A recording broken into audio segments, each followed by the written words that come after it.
this investigation by Evidence Paranormal, the team travels to Springfield, Missouri, to a 100-year-old historic landmark known as the Pythian Castle. Within its dark corridors, tunnel, and dungeon, will these two somehow manage to make contact with the spirits and ghosts of the past? And if so, will they be friendly or not?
Evidence Paranormal once again hits the highways, southbound to the town of Springfield, Missouri. This 3-hour drive will take us to the 100-year-old limestone structure known as the Pythian Castle. This event was given by the Paranormal Task Force, whom also hosted the Tri-County Truck Stop last month. I was pretty excited to visit this place. And of all the places we've investigated, this is by far the largest to date. After the long, uncomfortable 3-hour drive, I was glad to get off the highway and drive through the town of Springfield and search for the U.S. military base, which I knew neighbored our destination.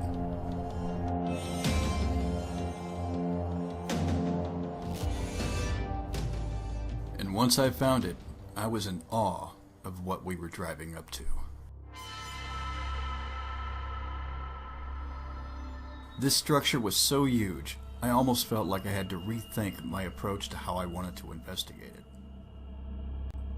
We've never done something this size, but we were for sure not turning back now.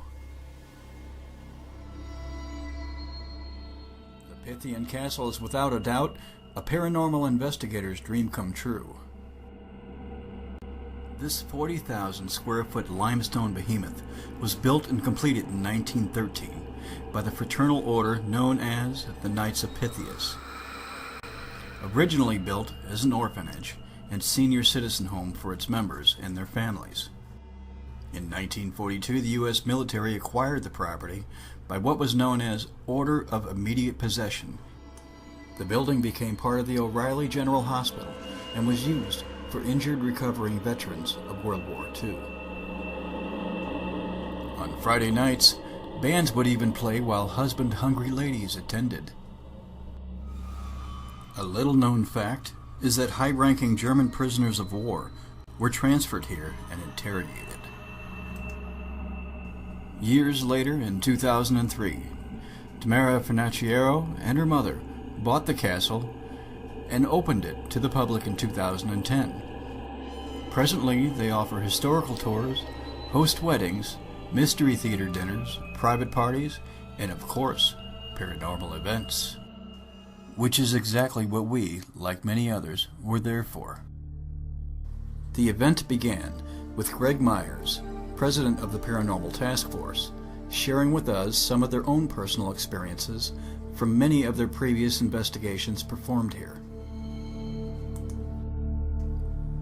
He then introduced Cindy Shipley, our tour guide for the evening, who presented a film for us to watch, which explained the history of this amazing building. When visiting, the castle's beauty as well as the size can be very overwhelming.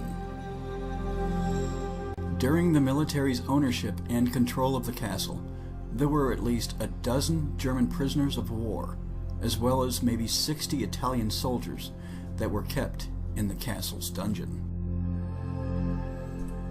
One bit of information we were told is that there's a bowling alley located in the basement. Here, in the theater room, EVPs that were captured by other paranormal investigators were played for us, a definite inspiration for our own investigation forthcoming. In the Pythian castle, stories can range from tales of a childlike spirit they've called Petey to that of a spirit in the tower area that the Paranormal Task Force can personally attest are not so friendly. While admiring art and furniture of an upstairs bedroom, we were able to capture still photos of light anomalies floating across the air. As Greg Myers snapped photos in our direction, I was telling Mary of eye aches that I was experiencing. In response to my claim, she too began taking pictures around me, and in one, she captured this unusual anomaly in the mirror with me. As you can see, my camcorder lights were off. The flash from Mary's camera reveals that the residual cleaning streaks on the mirror's surface go from the 8 o'clock to the 2 o'clock direction, but the lightning streaks go from the 4 to 10 o'clock position. Very unusual. Later on, as our historical and paranormal tour came to a close, many attendees gathered to share photos they had taken. Of course, there were many things worth photographing in the dungeon. There was even Japanese artwork left behind on a prison wall. But now it was time to focus and make use of what we learned from our tour and try to reach out and connect with anyone who might not have made that transition. And as the sun goes down outside, the awareness levels inside begin to rise. And so it seems reality is about to make its entrance.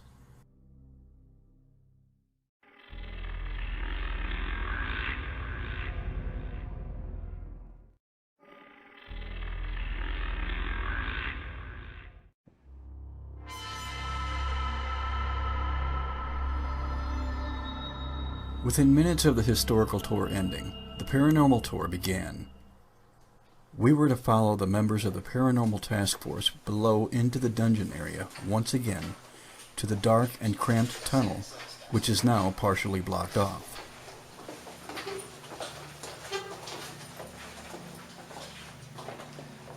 What I'll start doing is turning out the lights, because usually if the lights are on, not much is going to happen. And I'll start by turning out the lights down at the end of the tunnel, and we can walk down to the end. Oh, the tunnel. I love the tunnel. Gotta watch your head though. As I recall, how did that It didn't last too long, but we were in there. Okay, everyone ready? Okay. As stories go, if a person is to go to the far end of the tunnel, in complete darkness, they can sometimes hear the sound of footsteps walking towards them, with the feelings of panic and fear.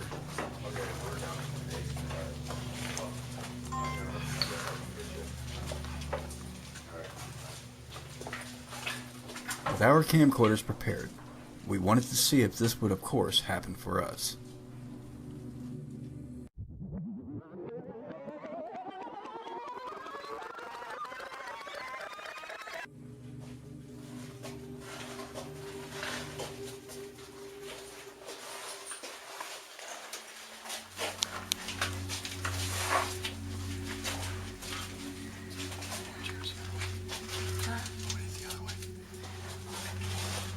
Later on this evening, we'll break people up into smaller groups and let like 2 or 3 people stand down at this end with all the lights out.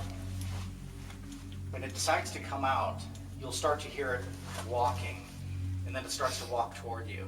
And usually you'll know it before it starts to happen. You'll feel that you're not alone here. And and something is at that other end of the tunnel moving toward you.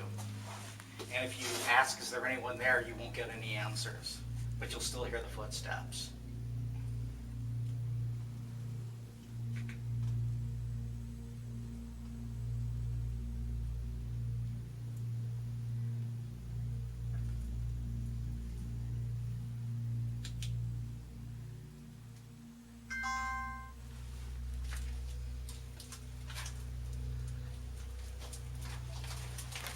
What I'm doing is I'm aiming the laser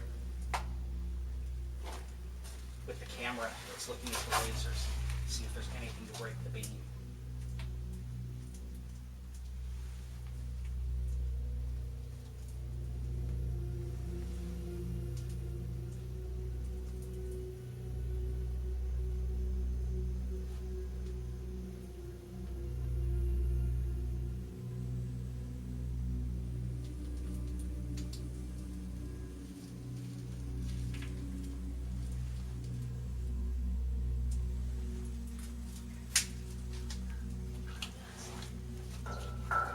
Suddenly, from the other end of the tunnel, PTF member Mike Brown appears with a flashlight to verify our presence in the tunnel.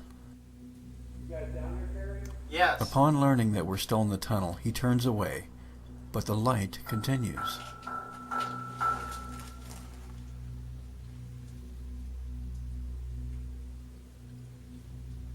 Are you down here tonight?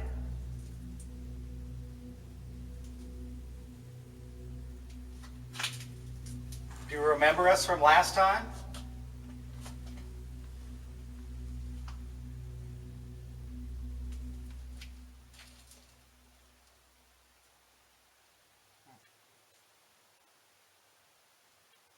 Can you knock on this pipe for us?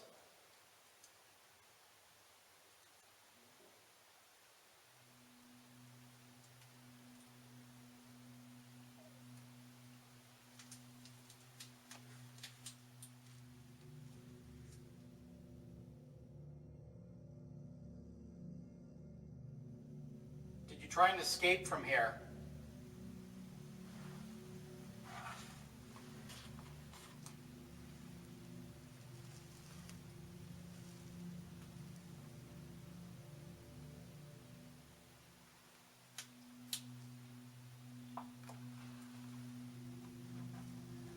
Wir haben Sie.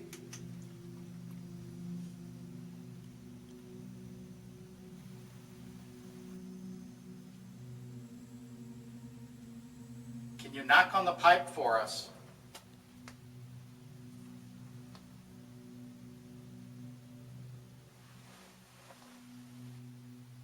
You've never told us your name. Can you give us your name?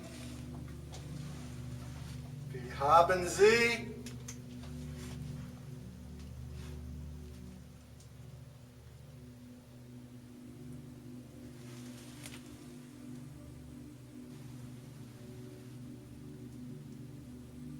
I know you prefer to come out late at night, but could you do an early show for us?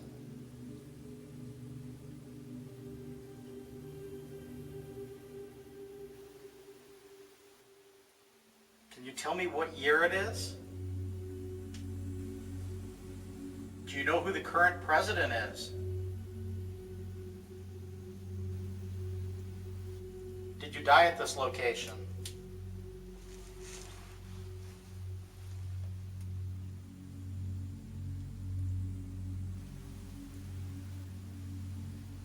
There's cold air coming in by my arm. Is it a pipe? Yeah, there is cool air coming through.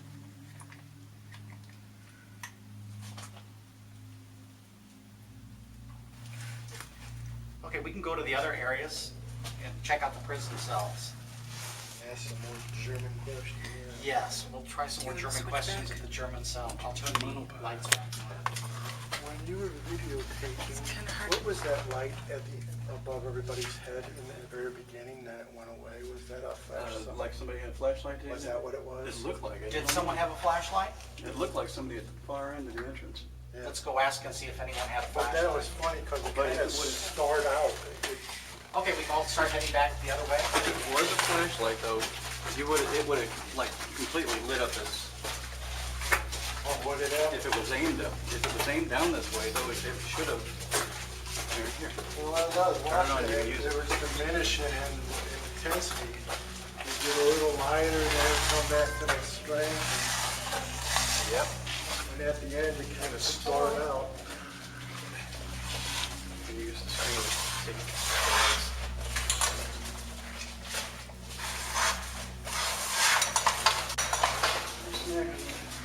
No, it's too much space. Sorry.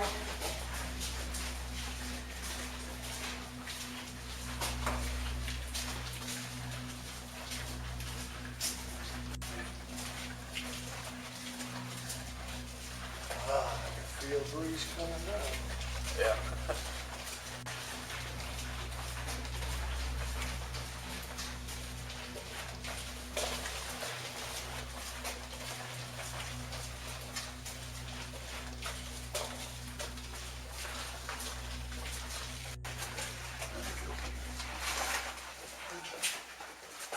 Okay, can you make it? Yeah. Okay. Yeah, Did you have a flashlight and aim it down there? No, I started to, but then I thought, no, I didn't want to. I mean, I had one at the entrance when we started to walk up because I bent down and got my case. Because they went upstairs, so I followed them up there for a second and came How, back down. how long ago was that? When I came down and said, hey, are you guys down there? That's when we got back. Were we at the very end by then?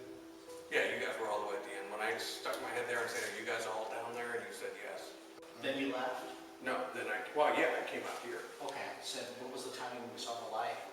What do you think it was? Do you think it was? Well, this has been recording for 18 minutes, so it's like within 3 minutes, 2 minutes, 3 minutes of us getting down there. Yeah. Okay, because when you guys walked down there, I had my light kind of around there, but I didn't go all the way down the end with you. So by the time you got down to the end, my light was off and I was not there. Also, by the time we got down to the end, did you see the light by the time we were at the end? Well, I was already at the end, and I had this on and facing that way. So. Okay, so then you may have, I'll review the video footage and that'll tell us. Yeah, okay. The funny thing is it didn't move like this. It was a constant light. Okay, well, if it was me, I just kind of hit and I just kind of like did that and then went the other way. No, it was. If it was me. No, it was constant. It stayed in the same position. Okay. Well, then it wasn't my light, I wouldn't think. So how's my journey? Did you rush up on it a bit? So if that was not PTF member Mike Brown at the end of the tunnel, who was it pretending to be him?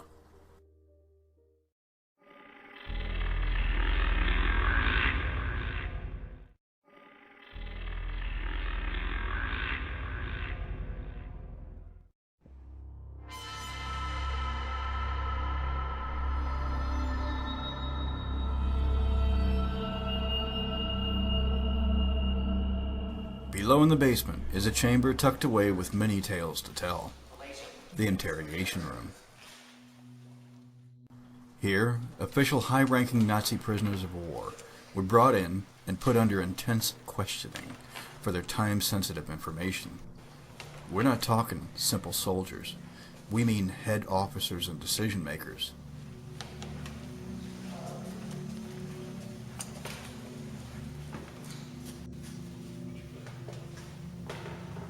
I'd be lying if I said I wasn't feeling a bit on edge going in here.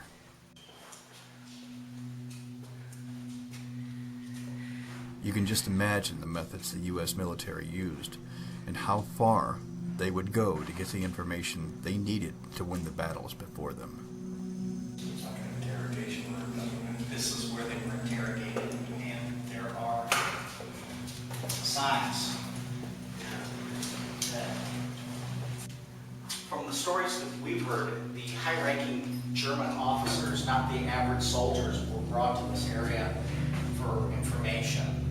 And the information was perishable, so they used very aggressive techniques on them to get information from these higher-ranking German officers. You know, it'd be interesting to be able to do one of those, use one of those lights to tell whether there's blood ever in there or not.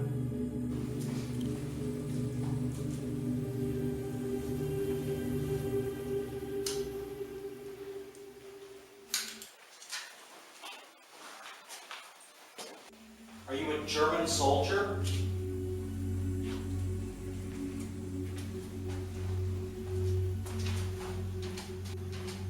Can you start reading some of your questions in German? Yeah, I can start with how about wie haben Sie? What is your name?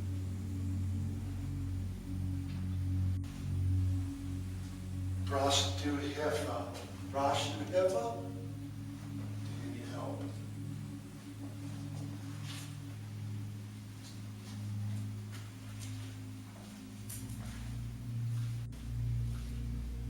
Sie starb here? Sie starb here? Did you die here? Sie starb here?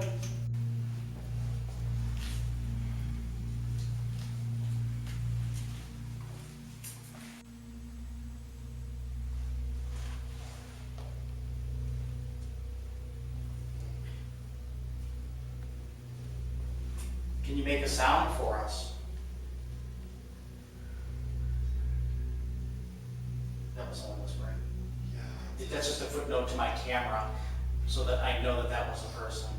So if you say it again, I'll try my best to say it in German. Terry, ask that again. Can you make a loud sound for us? Machen Sie ein lautes Geräusch für uns.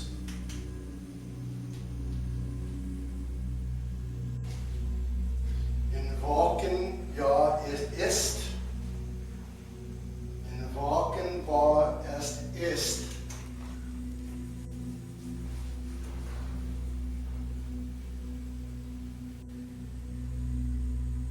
Can you tell us your name? Wie haben Sie?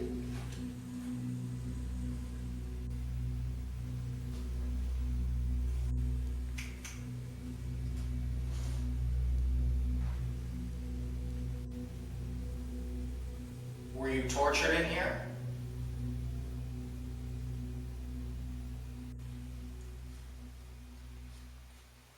Can you come out and identify yourself?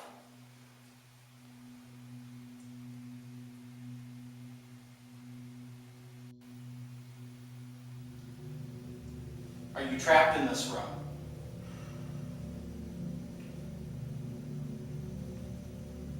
Can you make that light move on the ceiling?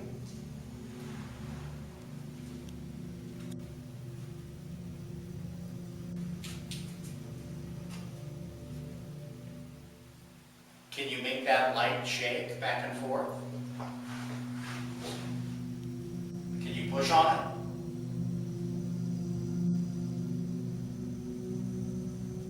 What division were you with?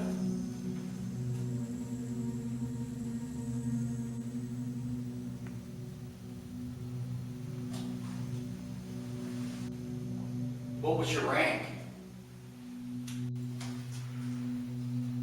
I'll try it. Was war Ihr Dienstgrad?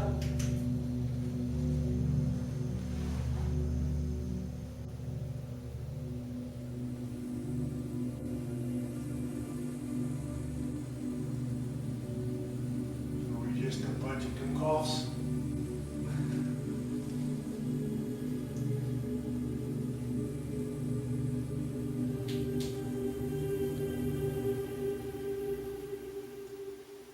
You watched a lot of them in Europe, didn't you? Scheiße, dumb-cough. I saw nothing.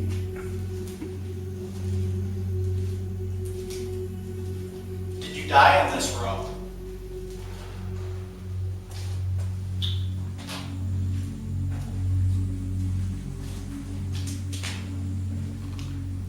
People have heard screaming. Was that you?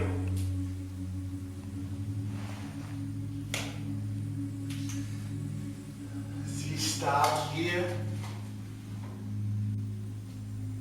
Did you die here?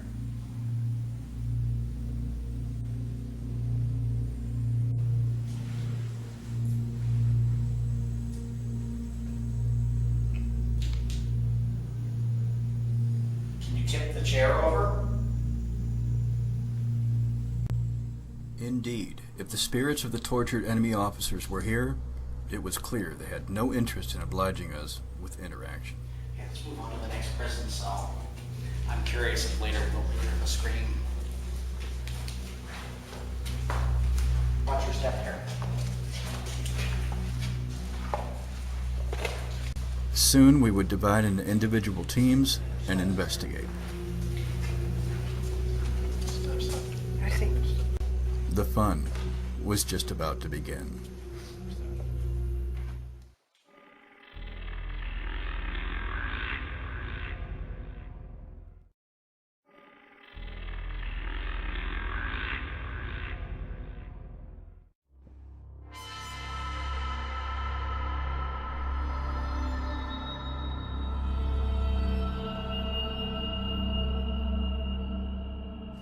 And so we began our investigation by working our way into the POW hallway, where all the prisoners of war were kept.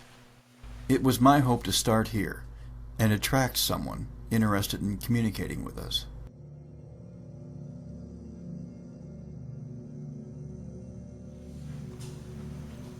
On these decorated walls were some of the artwork done by the prisoners themselves.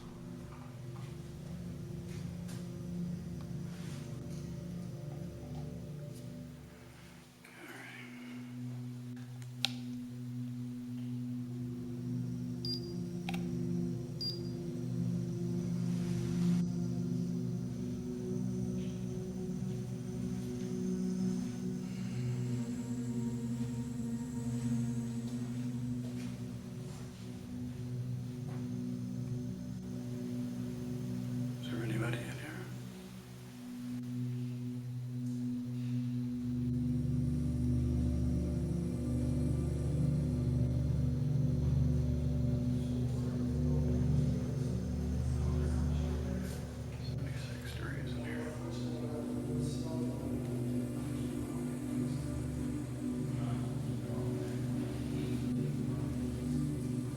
Eventually, we moved along to other rooms, in search of the past residents who just might never have left.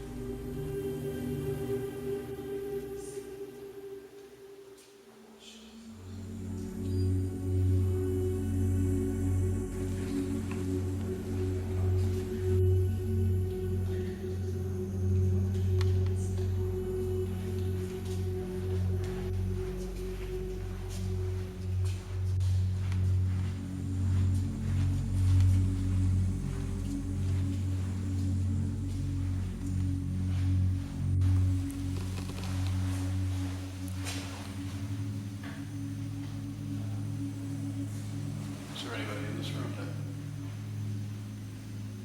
would be willing to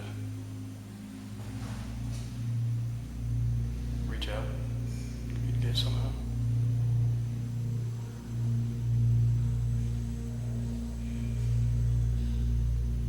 Maybe say something.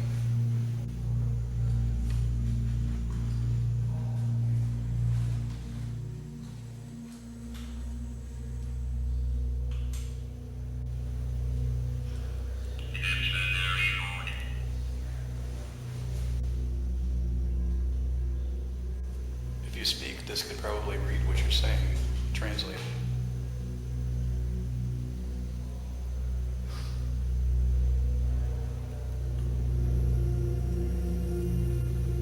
Can you say something? I'm tired.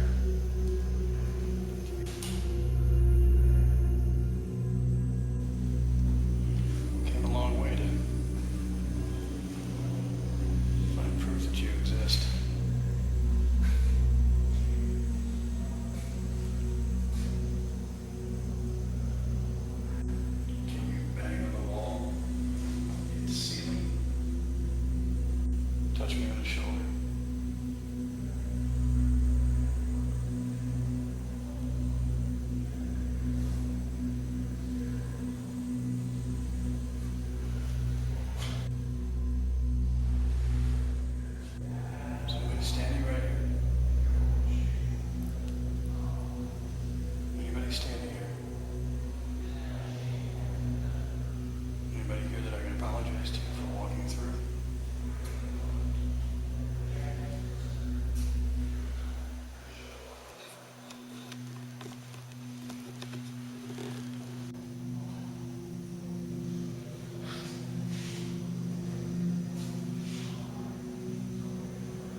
to speak with me, maybe?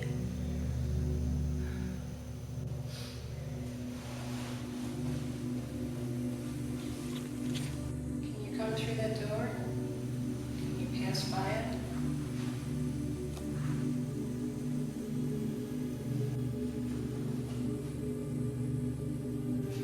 Please let us know you're here.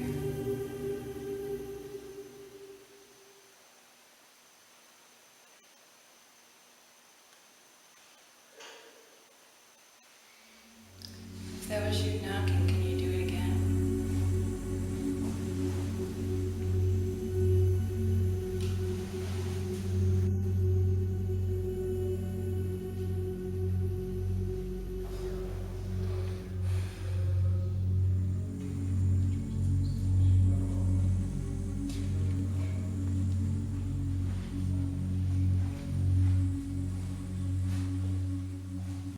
After about an hour and a half investigating in the basement cells, chatter could be heard coming from the hallway. Merely guests and investigators passing by. But regardless of how much fun we were having, it was time now to move along in search of more active locations within the castle.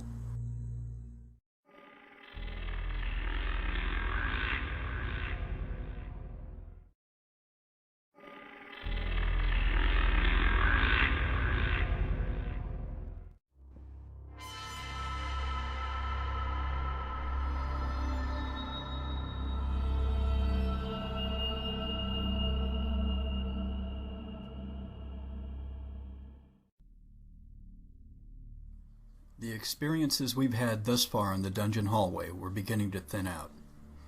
So we were moving right along to other areas in search of the next stage of activity.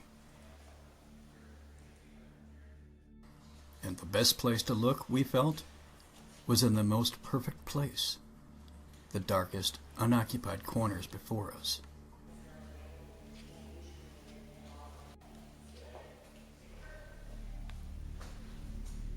We rounded a corner near the tunnel we investigated earlier that evening. For some reason, I felt drawn to a doorway straight ahead of me.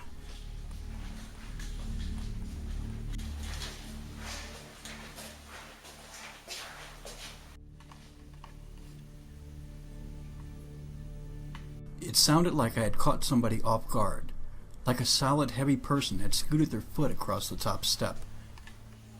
I made a 360-degree turn to evaluate whether or not the sound I heard may have originated from the doorway I stood next to.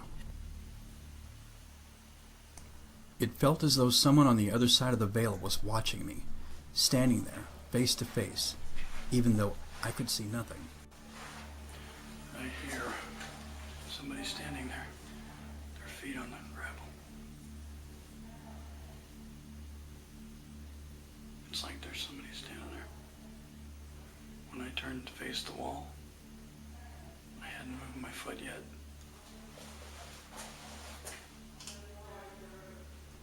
Not yet ready to believe it was paranormal, I wanted to continue debunking it by listening further to the other guests, approaching even closer in the outer corridor. And because I could hear all the attendees outside in the corridor, I knew they were not the source of the sound. It was definitely like somebody was standing right there. And I didn't. Right down the ledge. This is it. It's right in the step. They're in the step. Yep. Wish I would have heard that. Maybe your camera picked it up. It's only personal experiences, nothing more. Camera's not going to show exactly where it came from, though. But I know what I heard. And I know it was real.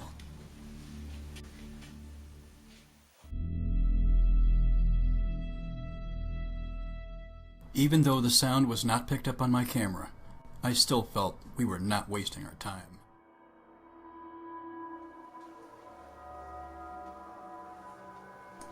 Sounds from staircases became a focus for a period.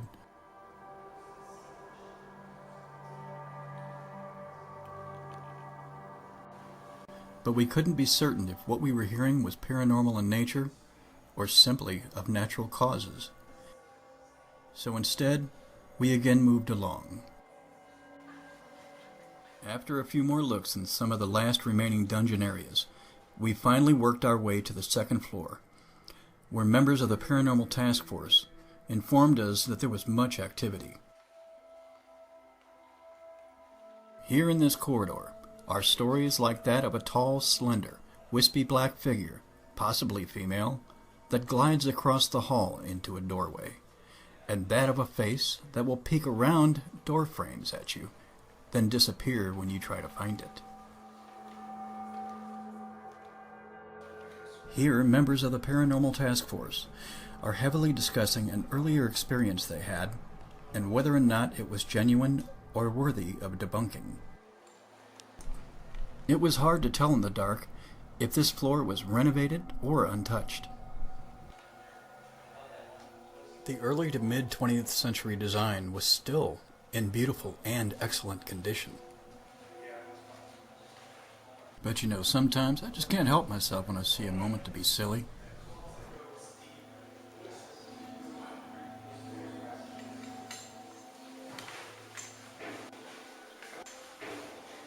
Ghost over your head. Hmm? Ghost in the mirror. It's not a ghost. At least not yet. I'm right there with you. They were all kind of, this wasn't finished. No, I said none. No, none of it was all rough. But instead of standing around watching, I decided to step up. I tried to briefly reach out, but I knew if there were spirits here with us, they probably weren't going to interact with us with this many people present. Investigating this floor was going to have to be on my bucket list of things to do before tonight's event was over. And at this moment, I already knew this was where I wanted to close out the night. If only I would have known ahead of time just what was going to happen.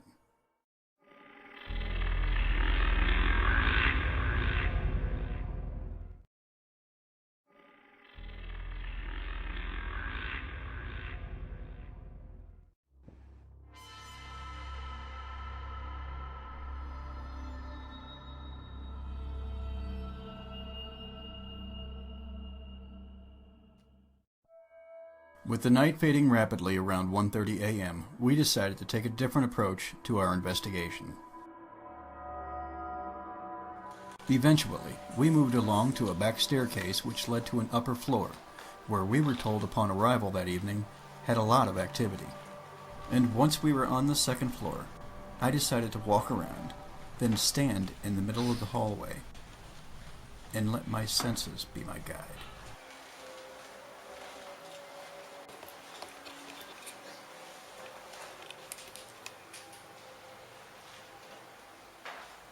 Standing between three doorways here.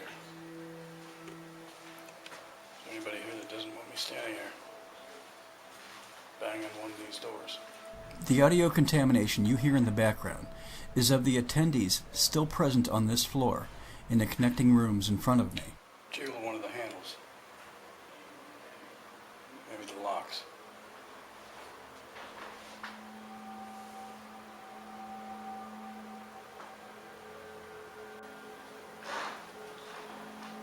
Can you touch this device in my hands? Make the alarm go off?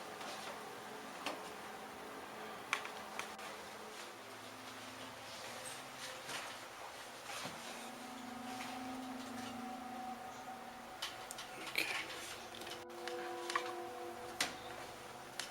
Despite the audio contamination coming from the connecting rooms, I still felt that floor had something worth looking into.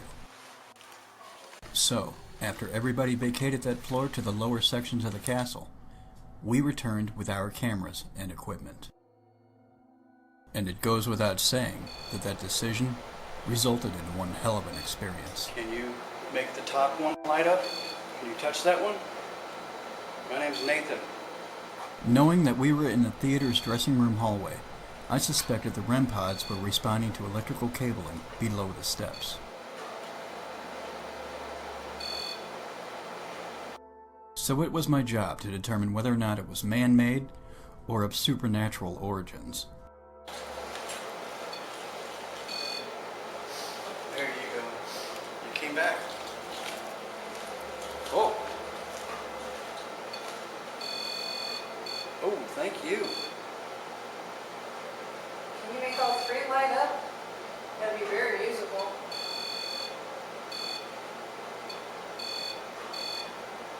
Rearranging equipment to debunk is normal. This, however, is not. In the paranormal world, these light anomalies are known as orbs and thought to be the energy left behind by the deceased. Or that they could be a different form of life altogether. Finally, after many combinations and the efforts to debunk, we decided it was time for the use of another piece of equipment. Top one. 30 minutes in, I pulled out the SB11 Spirit Box, a device proven to be very useful. Tell me your name. These AM/FM devices rapidly scale the radio dial in search of voices hidden in the white noise. Hold that thing. Hold that light.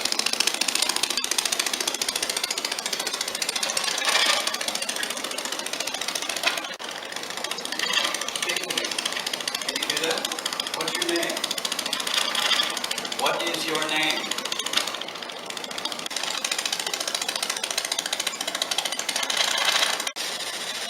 Can you tell me your name?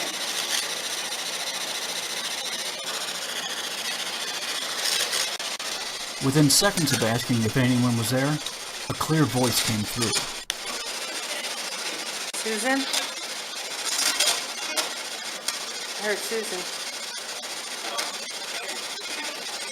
Your name is Susan? Do you know my name? And right after getting that no answer, the REM pod began going off again.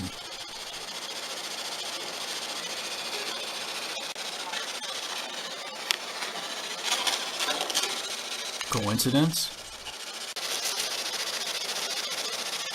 Maybe not.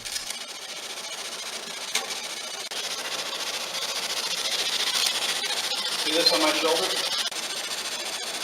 Make this light up. Make that bottom one light up. On the first step. But as always, the paranormal plays by its own set of rules. Okay. Look at my arm.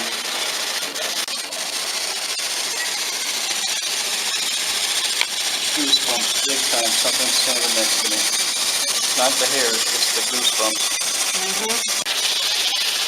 Being touched was one thing.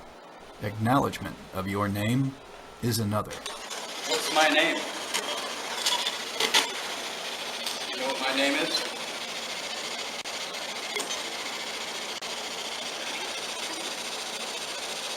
I heard her think Nathan.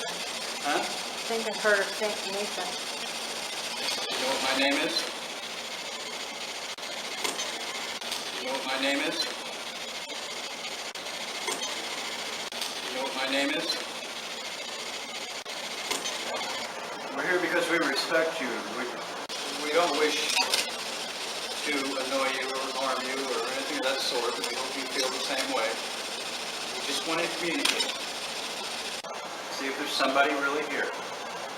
Or maybe a message you want to convey. We hope that you'll try to communicate with us in a way that doesn't frighten us.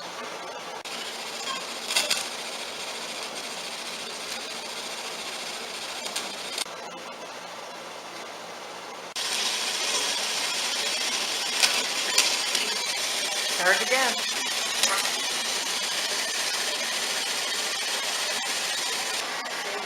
Voice. Do you know me?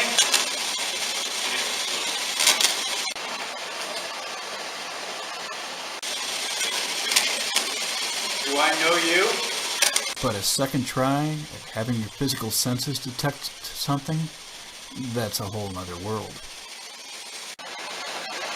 We do not wish to intrude in your home. In this world,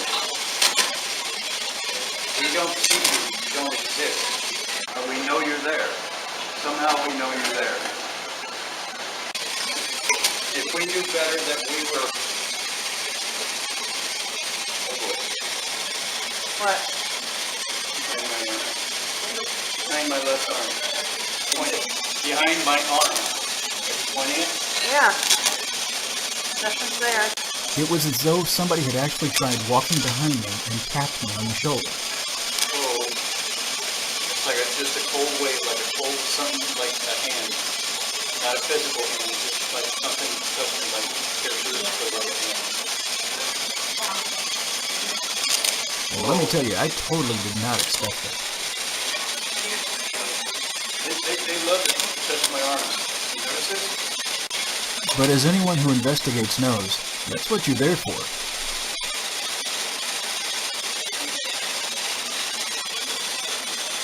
There's somebody standing behind me.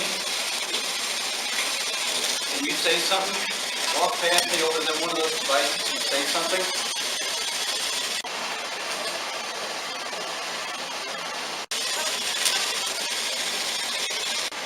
Maybe make that top REM pod, that's what that's called, on that top step. Can you make that light up again? Go do it.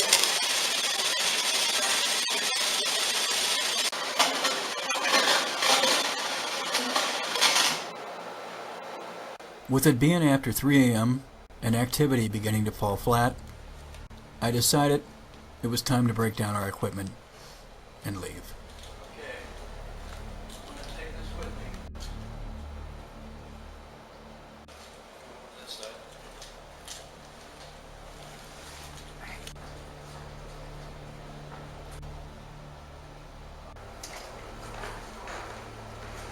Okay, I'll just pan around.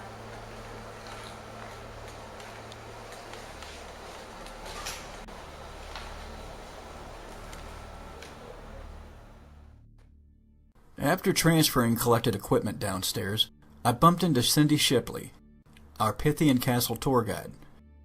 As I was preparing to show her footage that we had caught, she reveals to us that she doesn't even think she's even seen that part of the castle until now.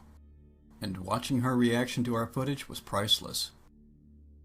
With this being our first investigation in a building of this size, it was kind of new for us to be tired around 3:30 a.m. After packing up all of our equipment, we ran into another team of investigators as we were heading towards the doors. So, getting anything? We did upstairs. Really? Yeah. We had 3 run clods sitting on the steps and put a camera on it.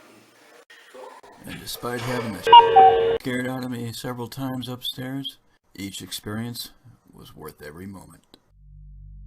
The Pythian Castle permitted us many experiences that evening, from the stories of footsteps in the tunnels to the images we caught in our photos. Again, it was a pleasure to meet the Paranormal Task Force and all of their members.